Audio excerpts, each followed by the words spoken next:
नमस्कार साथियों, स्वागत है आपका हमारे इस यूट्यूब चैनल पर। जैसा कि आप लोगों को पता है, उत्तर प्रदेश में विधानसभा के उपचुनाव के संपन्न होने के साथ ही साथ जहां पर अब जो है विधानसभा चुनाव जो है उन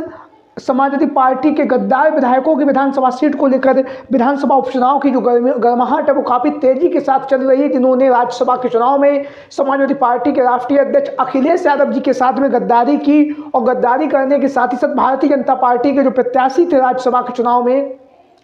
उन्हें अपना वोट दिया। इन्हीं 8 गद्दार विधायकों की वजह से समाजवादी पार्टी के राज्यसभा में जहां पर 3 प्रत्याशियों को चुनावी मैदान में उतारा था, वहीं पर जो है भारतीय जनता पार्टी के सभी प्रत्याशी चुनावी मैदान में जीत गए थे। लेकिन समाजवादी पार्टी का जो तीसरा प्रत्याशी जो था वह चुनावी मैदान में नहीं जीत सका। जहां पर जो प्रत्याशी समाजवादी पार्टी का जो तीसरा प्रत्याशी था वह चुनावी मैदान में नहीं जीत सका, तो उसका कहीं ना कहीं कारण रहा है समाजवादी पार्टी के उन 8 गद्दार विधायकों को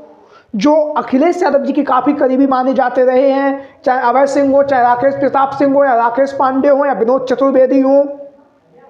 या गायत्री प्रसाद प्रजापति जो पूर्व में कैबिनेट मंत्री रह चुके हैं, उनकी पत्नी महाराजी देवी हो, या फिर पूजा पाल हो। इन सभी गद्दार विधायकों की ही वजह से समाजवादी पार्टी ने विधानसभा के राज्यसभा के चुनाव जब हुआ था, उस चुनाव में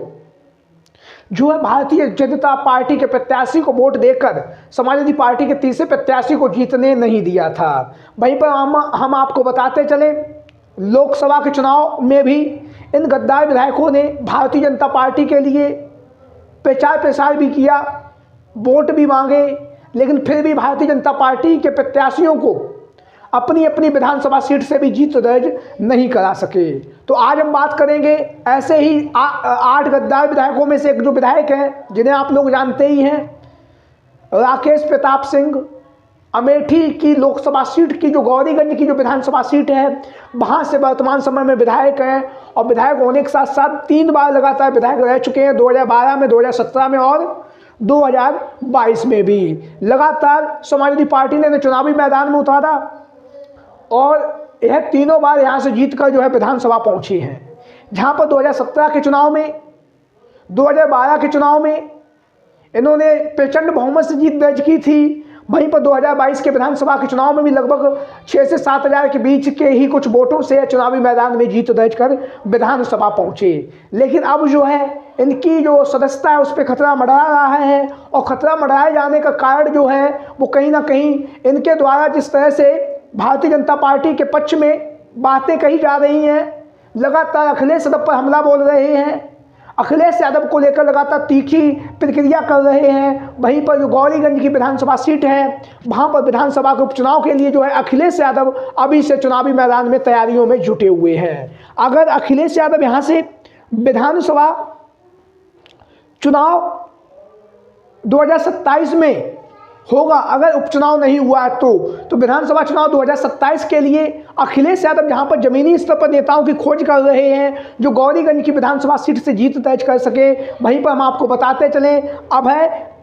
जो राकेश प्रताप सिंह जी हैं, उन्हें भारतीय जनता पार्टी के लिए उन्होंने प्रचार प्रसार भी किया है। वहीं पर हम आपको बताते चले, भारतीय जनता पार्टी की तरफ से 2027 में अखिलेश यादव इन्हें चुनावी मैदान में नहीं उतारेंगे, ये तो बात तय है, लगभग तय है। लेकिन फिर भी राजनीति में कभी भी कुछ भी हो सकता है। भारतीय जनता पार्टी की तरफ से ने जो है 2027 के विधानसभा के चुनाव के लिए जो है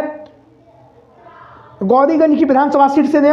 जो है ऑफर दिया गया हो या ऑफर दिया जाए आगामी विधानसभा चुनाव 2027 में, तो यह जो है भारतीय जनता पार्टी से चुनावी मैदान में उतर सकते हैं। वहीं पर हम आपको बताते चले, समाजवादी पार्टी से जहां पर अखिलेश यादव जमीनी स्तर पर नेताओं की खोज कर रहे हैं, ब्राह्मण बाहुल ये सीट है, ब्राह्मण समाज के मतदाता यहाँ पर लगभग 90 हज़ार है जो कहीं ना कहीं यहाँ पर निर्णायक भूमिका में रहते हैं। वहीं पर जो रिपोर्ट्स है वो एक दावा कर रही कि इस सीट से अखिलेश यादव किसी अन्य ब्राह्मण नेता को चुनावी मैदान में उतार सकते हैं। उनमें से जो पहला जो एक नाम है चंद्र प्रकाश मिश्रा मटियारी, जो भारतीय जनता पार्टी की तरफ से 2022 का विधानसभा का चुनाव लड़ चुके हैं, और विधानसभा के चुनाव में इन्होंने 72,077 जो वोट हैं वो इन्हें मिले थे। चंद्र प्रकाश मिश्रा मैत्री का जो नाम है वो राजनीतिक गलियारों में चर्चाओं में बना हुआ, क्योंकि अगर गौरीगंज की विधानसभा सीट से भारतीय जनता पार्टी की तरफ से राकेश प्रताप सिंह चुनावी मैदान में उतरेंगे तो निश्चित तौर से जो भारतीय जनता पार्टी की तरफ से पूर्व में प्रत्याशी रह चुके हैं, पूर्व में विधायक भी रह चुके हैं बसपा से चंद्र प्रकाश मिश्रा के समाजवादी पार्टी में शामिल होने की चर्चाएं भी काफ़ी तेज़ी के साथ चल रही हैं, क्योंकि दो ही नेता यहाँ पर लगातार